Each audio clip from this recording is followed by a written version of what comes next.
How to check order history on Shein. Hello everybody, welcome back to my channel. This is me, Binbisnet, and today I'll guide you on how you can check order history on Shein. Well, the process itself is pretty simple and pretty easy, so let me guide it through. In order to check the order history on Shein, what you can do is simply open up Shein, and here at the bottom of your screen you can see various options. Simply tap on me option.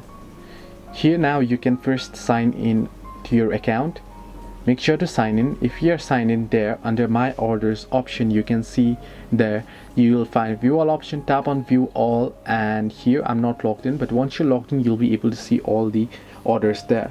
So you can see unpaid, processing, shipped, and you'll be able to see all the other histories as well easily there once you tap on view all. So this is how you can see your order history on Shein easily.